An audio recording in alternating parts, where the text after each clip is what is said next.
මාස 2කින් කිලෝ 25ක් බස්සපු මගේ magic diet plan එක ඔයාට දැනගන්න ඕනද? මේ ඩයට් ප්ලෑන් එකේ ප්‍රධානම රහස් දෙකක් තියෙනවා. අපි නොකා නොබී නිරාහාරව ක්‍රෑෂ් ඩයට් ප්ලෑන් වලට යන්නේ නැහැ. මේක ඇවිල්ලා බත් ඩයට් එකක්. උදේට දවල්ට රැයට කියන මීල්ස් 3ම අපි ගන්නවා. අපි නොකා නොබී නැහැ. අපි කන්නේ බත්. හැබැයි බත් කනකොට ඔයා මුලින්ම තෝරගන්න ඕනේ හොඳ රයිස් එකක්. ඔයාට සම්බා බත්, සුදු බත් ඒව කන්න බෑ. හොඳ රතු හාලක් හරි හොඳ බාස්මති එකක් හරි මුලින්ම තෝරගන්න ඕනේ. ඊට කලින් ඔයා මේ ඩයට් එක කරන අතරතුරේදී සීනි ජාති, තෙල් ජාති, ෂෝට් ඊට්ස්, කොත්තු රයිස් කෑවොත් නම් මේක වැඩ කරන්නේ නැහැ. දැන් මේ ඩයට් එක කරනවා කියලා ගෙදර මිනිස්සුන්ට කරදර කරන්න එහෙම නැහැ. Bake beans, fried chicken, grill chicken හැම ඕනි කියලා හරිද? ඔයා කරන්නේ මුලින්ම ඔයා තෝරගත්ත බත් එකෙන් හරියටම 1 කප් කෝප්පයක් තමයි අපි කන්නේ හරියටම මෙෂර් කරලා. මේ වගේ මුලින්ම ඔයා ටී කප් එකක් තෝරගන්න. ඊට පස්සේ මේ තේ කෝප්පෙන් ටී කප් එකෙන් එකක් තමයි බත් මැනලා කන්නේ. මුලින්ම උදෙන්ම ඔයා වතුර වීදුරක් බීලා මේ බත් කෝප්පේ කනවා. ගෙදර තියෙන හොදිමාළු ඕනෙම එකක් එක්ක ඊට පස්සේ විනාඩි 10කට විතර පස්සේ හොඳ ග්‍රීන් ටී එකක් බොන්න ඕනේ. අපි බත් කෝප්පයක් කන්නේ සිරුරේ පරිවෘත්තීය ක්‍රියාකාරීත්වයට අවශ්‍ය එනර්ජි ප්‍රමාණය තමයි මේ ගන්නෙ.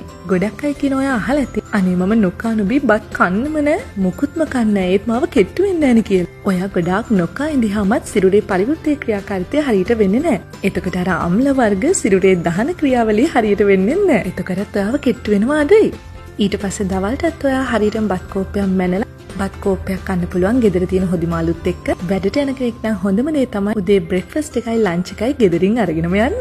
ඊට පස්සේ දවල්ටත් අපි මෙහෙම කාලේ ඉවර වෙලා මතක ඇතුව ග්‍රීන් ටී එකක් බොන්න ඕනේ කෑමෙන් පස්සේ. ඔන්න උදේට ඔයා බත් කෝප්පයක් කෑවා. දවල්ටත් මේ වගේම බත් කෝප්පයක් කෑවා. ඒ අතරතුරේදී මොකුත් කන්නේ නැහැ. ගොඩාක් ලොකු බඩගින්නක් ආවොත් අපි වතුර බොනවා හොඳට. හැබැයි ඔයා පළතුරු කනවා කියලා සිට්‍රස් පළතුරු කන්න පුළුවන්. හැබැයි ෆැට් එක තියෙන ෆෘට්ස් කන්න බෑ. අලිගෙට පෙර කෙසෙල් කිඩි වගේ මේ ඩයට් එක අතරේ ඔයාට කන්න බෑ.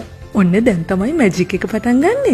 ඔයා දන්නවත් නැතුව මම ඔයාව පැය 14ක් විතර නිරාහාරව ඉන්න ෆාස්ටිං ඩයට් ප්ලෑන් එකකට තමයි අරන් එවිලා තියෙන්නේ. ඒක වෙන්නේ මෙන්න මෙහෙම. දැන් අපි උදේට කෑවා, දවල්ට කෑවා, ඒ දෙපාරම ග්‍රීන් ටී බිව්වා. දැන් රැට කනකොට අපි කන්නේ 7ට කලින්. ඔයා ගොඩක්ම මහත කෙනෙක් නම් ඔයාට ඉක්මනින්ම ප්‍රතිඵල ඕන නම් මාස 2ක් බලන් ඉන්න බැරි නම් ඔයාට රැට බත් කෝප්පේ වෙනුවට ඔයාට පුළුවන් එළවලු තම්බල හරි සුප් එකක් හරි ගන්න. එහෙම නැත්නම් ග්‍රිල් චිකන් හරි ග්‍රිල් ෆිෂ් හරි ගන්නත් පුළුවන්. එහෙමත් නැත්නම් ඔයා බත් කෝප්පේ කනවා නම් අපි හැන්දෑවේ 7 වෙද්දී කාලා ග්‍රීන් ටී එකක් බීලා සම්පූර්ණයෙන්ම ඉවර කරනවා.